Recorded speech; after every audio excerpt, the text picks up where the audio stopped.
Adão era o mediador da primeira aliança que Deus fez com a humanidade. Era a cabeça do gênero humano.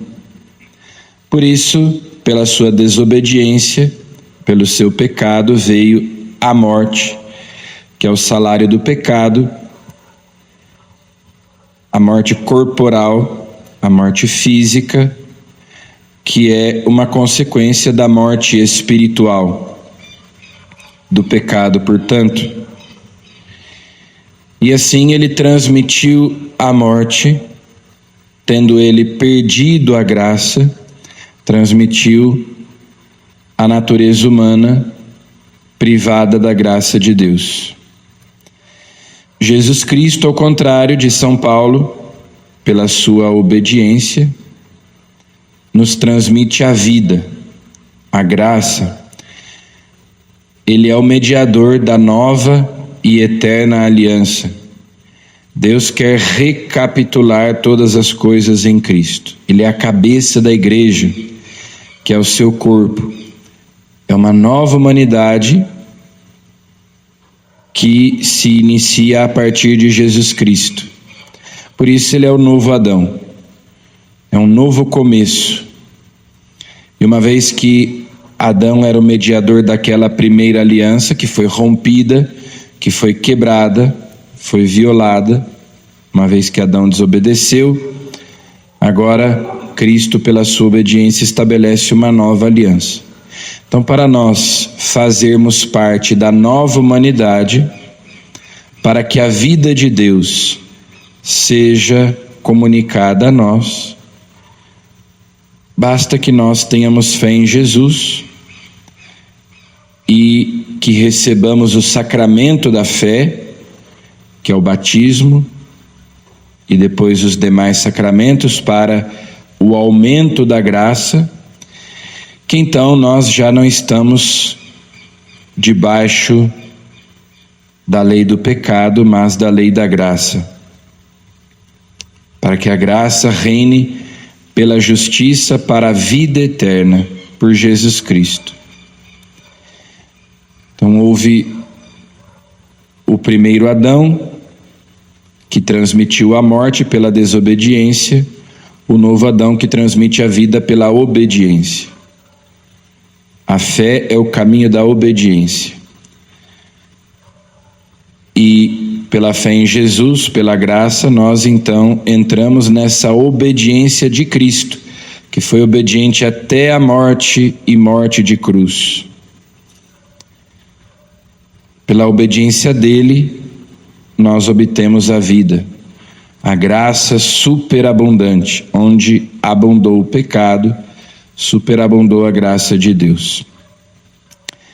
Ontem, Jesus contava aquela parábola do homem que era muito rico, houve uma colheita muito abundante, ele derrubou os celeiros, construiu maiores, e quando ele pensava gozar aqueles bens, Deus disse: louco, ainda nesta noite pedirão contas de tua vida. Então, na sequência, Jesus fala aos discípulos sobre a vigilância, ter os rins cingidos e as lâmpadas acesas. Naquela época eles costumavam cingir os rins, ou seja, amarrar um cordão um pouco acima da cintura, assim como o padre, quando se paramenta para a missa, também coloca o símbolo, para fazer as tarefas do dia a dia, também para poderem correr, andar com mais facilidade, já que as túnicas são longas, vão até o pé. Então, cingir os rins significa estar de prontidão. Uma vez que também se acreditava que os impulsos sexuais vinham aí da região do rim, então também ter os rins cingidos significa ter o domínio sobre os impulsos, os desejos.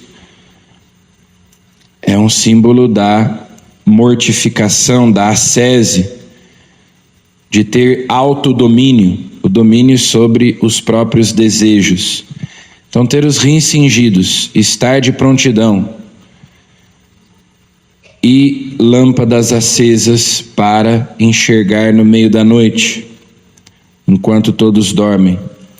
Sede como homens que estão esperando o seu Senhor voltar, para lhe abrirem imediatamente a porta logo que ele chegar e bater. Felizes os empregados que o Senhor encontrar acordados. Então Jesus, por um lado, conta a parábola do homem que estava vivendo a sua vida despreocupado, como se fosse eterno. E de outro agora, então, ele nos diz, nós não devemos viver desse modo, mas, ao contrário, devemos ser vigilantes, ter os rins cingidos, lâmpadas acesas nas mãos, como alguém que espera o seu Senhor que vai chegar a qualquer momento e precisa lhe abrir a porta imediatamente logo que ele bater.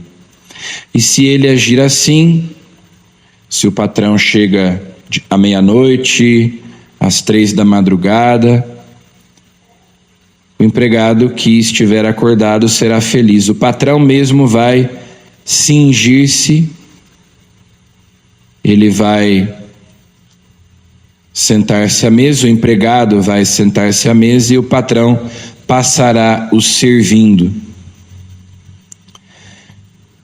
Então nós vamos agora nos aproximando do final do ano litúrgico, chegando a novembro, que é o mês em que a igreja medita sobre os novíssimos, sobre as realidades últimas, e depois também no começo do advento, e as leituras vão adquirindo mais esse aspecto escatológico, nos fazendo pensar no nosso fim, na brevidade da nossa vida, na morte, no juízo, no nosso destino eterno. E Jesus então nos diz: tenhamos os rins cingidos, lâmpadas acesas, fiquemos de prontidão, preparados a todo instante, porque pelo pecado veio a morte, pela fé vem a vida, vem a graça. E ter as lâmpadas acesas significa, portanto, que a fé, operando pela caridade, esteja acesa, a chama da fé esteja acesa no nosso coração e nós corramos ao encontro do Senhor com as nossas boas obras que testemunham a nossa fé. Então, que esta Santa Missa alimente no nosso coração esta chama da fé, nos faça estar sempre de prontidão e preparados para o Senhor que vem. Nós celebramos a Eucaristia até que Ele venha, celebrando a sua presença entre nós e aguardando a sua vinda definitiva. Amém.